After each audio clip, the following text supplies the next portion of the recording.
देखो, मैंने कुछ लोगों को देखा, वो फिदाइन की तरह से आईएएस की तैयारी करते हैं कि या तो आईएएस बनेंगे या मर जाएंगे। मेरी राय है कि ऐसा नहीं करना चाहिए। आप देखिए, 3 कैटेगरी में बता रहा हूं, आप पहले तय कीजिए आप कौन सी कैटेगरी में आते हैं, उसके हिसाब से तय कर लीजिए। कैटेगरी 1, जो आईएएस नहीं भी बनेंगे तो जिंदगी एकदम सेफ है। उनके माता पिता के पास अच्छा खासा बिजनेस है, प्रॉपर्टी है, खेती बहुत बड़ी है, इतनी खेती है कि आप खेती करके भी जिंदगी बढ़िया गुजार सकते हैं, उसी में नए प्रयोग ऑर्गेनिक फार्मिंग के कर सकते हैं। या आपके पेरेंट पूंजी संचित कर रखी है कि आप कम से कम जिंदगी अपनी गुजार सकते हैं उसी पे। अगर आप ऐसे चुनिंदा सौभाग्यशाली व्यक्तियों में से हैं कि आप आईएएस शौक के लिए बन रहे हैं, आपको जरूरत नहीं है, मजबूरी नहीं है, ऐसे कुछ आईएएस को मैं जानता हूं कि जो मतलब बहुत अमीर परिवारों से हैं, आईएएस बने शौक के लिए। वेतन जितना उनको सरकार देती है उससे ज्यादा उनका दैनिक जेब खर्ची पेरेंट से मिल जाती थी, दैनिक रूप से, मैं महीने की बात नहीं कर रहा हूं। तो उनके लिए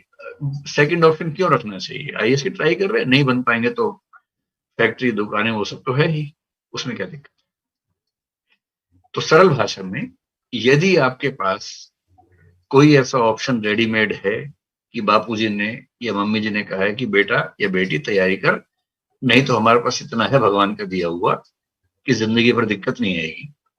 तो बैकअप की जरूरत नहीं है। सीधे आईएएस का एग्जाम भरिए, तैयारी कीजिए एकदम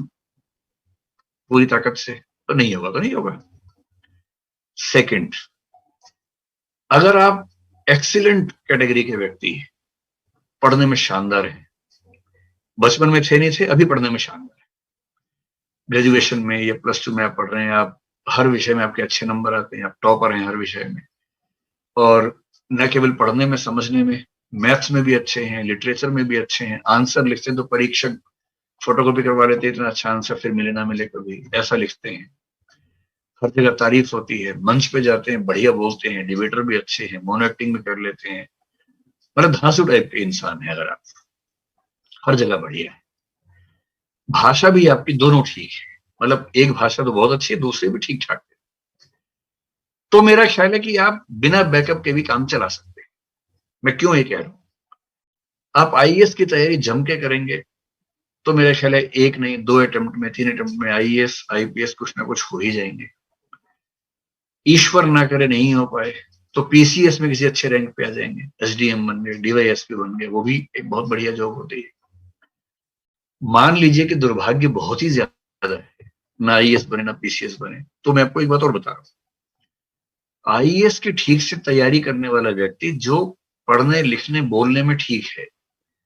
आईएएस की तैयारी करते करते उसके पास वैसे ही बहुत सारे ऑप्शंस पैदा हो जाते हैं,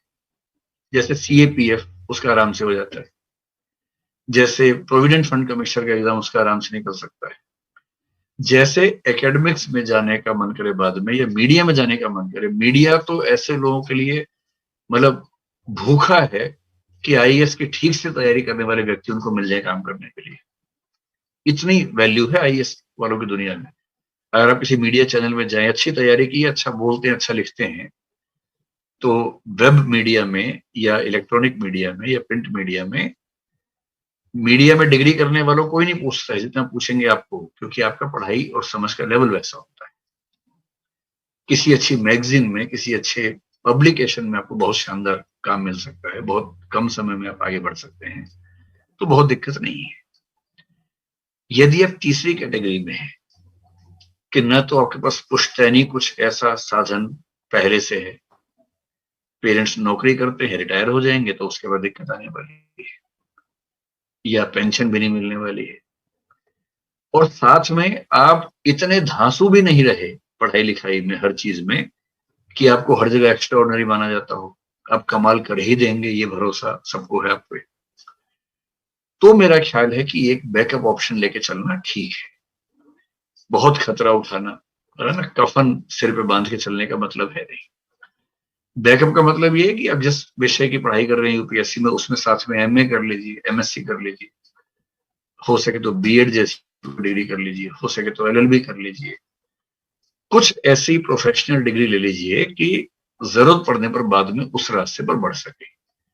जैसे इंग्लिश मीडियम में कोई है, एलएलबी अगर कर ले, लॉ ही ऑप्शन रखे, तो कम से कम जुडिशरी का ऑप्शन भी खुल गया, वकालत का ऑप्शन भी खुल गया। हिंदी मीडियम से हैं तो आपने अपने विषय में, जैसे हिस्ट्री है या साहित्य है, कोई विषय है, एमए कर लिया, कम से कम आपके पास उसमें एकेडमिक्स में जाने का ऑप्शन हो गया। यूजीसी का एग्जाम दे दिया, कम से कम फेलोशिप का ऑप्शन हो गया। तो कम से कम ये ना हो कि जिंदगी एक डिसेंट स्टैंडर्ड ऑफ लाइफ के साथ जीने का ऑप्शन ना बचे, ये दिक्कत ना है। तो मेरा ख्याल है कि बैकअप ऑप्शन ऐसे लोगों को जरूर रखना चाहिए। जैसे मैं खुद इसी कैटेगरी में था तो मैंने बैकअप ऑप्शन रखा हुआ था, क्योंकि मुझे पता था कि अगर आई इसमें नहीं हुआ तो कुछ ना कुछ तो होना ही चाहिए। तो मैंने डीयू से एमए किया, एमफिल किया, पीएचडी किया, कुछ समय वहां लेक्चरर रहा भी, मतलब असिस्टेंट प्रोफेसर रहा भी। तो एक बैकअप ऑप्शन रहने से कॉन्फिडेंस रहता है कि हम किसी भी संकट में कम से कम अपने आप को और अपने परिवार को संभाल लेंगे, ये भरोसा रहना बहुत जरूरी है।